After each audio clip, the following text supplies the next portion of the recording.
Zinnini. Thank you so much for this interview, and congratulations to this very moving picture. Why is this topic concerning you in this way, to make a movie about it? Mm. The idea for this film started back in 2020 when I was still in film school, and my younger sister Kaya, she just graduated medical school and started working at a Danish hospital as a doctor. And she shared her stories with me. She started she started working as a doctor, and she shared her stories with me, and I was very fascinated but also quite shocked actually of how big a responsibility she was facing on an everyday basis regarding like real people's life and death. And at this point I knew, because she's also very interested in like workspace environments and like the psychology of how people thrive in the work, and she's very engaged in like the politics surrounding doctors' well-being. So I knew at this point I got inspired to do something about the human being behind the scrub, but I wasn't sure what the story was or the angle. But I started researching, and I do a lot of research on my films. And I came across this term called second victims, which is a psychological term that describes the trauma that's inflicted upon the healthcare professionals when something unintended or tragic happens, such as a medical misjudgment.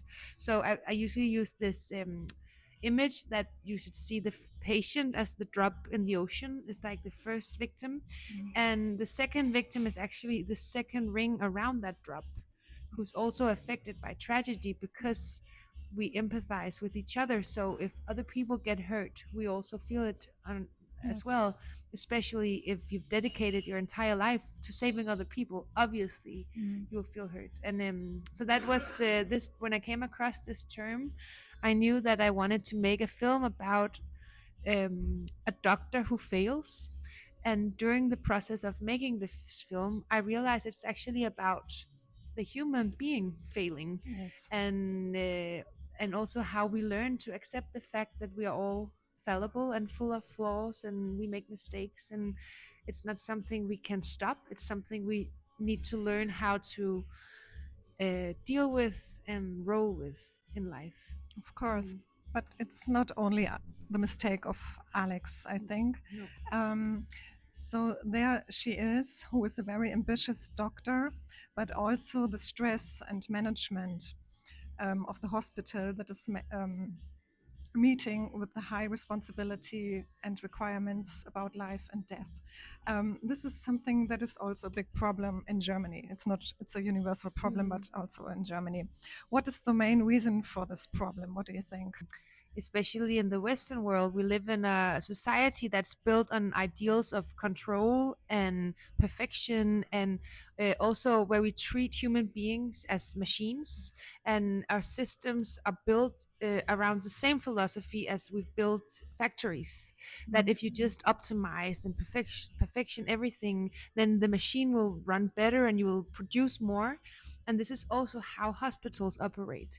But the thing is, it's human beings who are inside these hospitals. They're not machines. So the system doesn't really take into account the human factor. And I think this is sort of the lie that we're kind of telling each other, and we've been told each other in the society, that we can control everything. Like right now with the whole longevity movement, where it's almost like we're starting to believe that we can actually control death as well. And I don't think that there's that we find it will find anything when we will never get full control. And even if we got full control of everything, I don't think that makes us happier. So for me, the like more existential root to the problem is because we build our whole society on this idea that we can be perfect. But in this uh, case, yeah. this 18-year-old young man, he could have a whole life, and it's more the mistake of Alex. And maybe the hospital is Mm. thinking too much of economical and efficiency, don't you think? um Because she, I think this is like obviously this is a fictional film on Okay. purpose, because I don't because these cases are very sensitive and dealing with like the most like life and death, both for patients and the next of kin and the families and the people working in the hospitals. So these cases are very sensitive stuff and sensitive materials. um but obviously there's some frameworks where these individuals, they have to do the job within the frame they're giving, and they're trying their best. But there's also the fact that in the end, like, I think it's even a quote in the film, medicine is not like an absolute science. Mhm. The medicine is the way we, to the best of our knowledge, can judge what disease you have. But in the end, we don't know everything about the human body. We don't know everything, and this is something I think we're struggling with, accepting us, like as patients and as families to patients, Mhm. that sometimes they don't have all the answers, and sometimes they do their best and they still fail, because that's life as well. Mhm. I wanted to make a film that gave the audience like almost a physical experience of being on a very hectic shift themselves.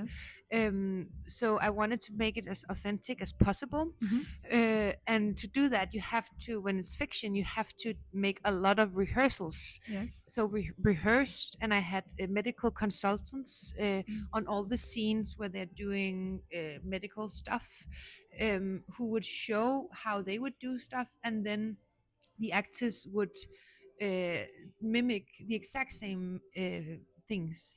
And Okay. also the lead actress Özlem, she was on a shift at a real hospital. I've been on a shift as an observer at a real hospital at a stroke unit, Mhm. and also one of the actress who plays the nurse at the stroke unit, she was also at a shift where she was like observing. So we've been trying to be very precise, but it requires a lot of rehearsing, and that's also why this is Özlem's first leading role, because she's Mhm. very big in Danish theater, Uh-huh. but she has never had a leading role in film. Mhm. But I knew that this part required, because we have these long takes. I knew that I needed a cast that was used to taking a lot of responsibility for timing and musicality and physicality, because that she's leading the tempo herself. And so a lot of the actors are actually really well-known theater actors Oh, in okay. the Danish theater. Yeah. Aha, okay.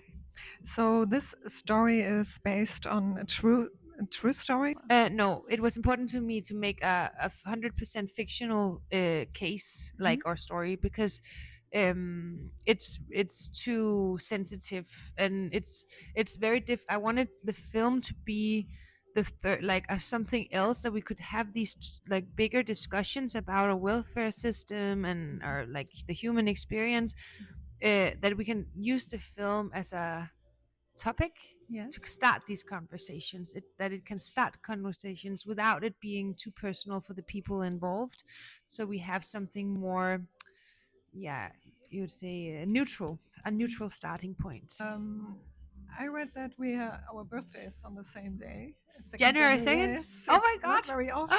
No, it's such a weird birthday, and I love throwing parties, but like that's the only day a year where I actually don't feel like throwing a party, because I'm tired after Christmas and New Year. I think this Yeah. is the worst day to Oh have my a god, that's birthday. so. And then I, of course, I always have a I have a critical mind, and I wonder like very often, like, why do we do like this? Like, why do we do like this? Why do people do like this? And I think I'm also very interested in power dynamics and Mhm. hierarchies, Yes. because especially in Scandinavia and Denmark, where I'm from, but I think also some parts of Germany maybe, but especially in Scandinavia, we have this very flat structure, Mhm. and this ideal that everybody is equal, and we have universal health care, but at the same time we still have hierarchies, but they're Mhm. just very hidden, and they're taboo, like, Yes. Mhm. because we have these ideals that everybody's equal, and it makes it very difficult for people to talk about hierarchies and power and also see power structures, because we're told that there is no hierarchy, so we're almost blinded by ourselves. So I like sort of exposing these things in the society that has some sort of power dynamic to it, even though it's hidden.